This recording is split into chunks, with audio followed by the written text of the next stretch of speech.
Tired of manually copying data between Smartsheet sheets? Learn to link cells automatically in under 2 minutes. First, we'll locate the source sheet and cell. Then use the Link from Cell option to connect to another sheet. First, go to your Smartsheet homepage. Then, open your sheet by clicking its name. Right-click the target cell. Choose Link from Cell in Other Sheet. In the dialog that appears, search for the data source you want to pull from. You can type a sheet name or browse.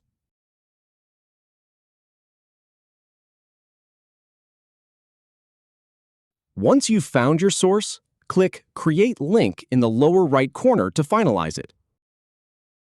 If you have any feedback or if any info is inaccurate, please leave a comment below.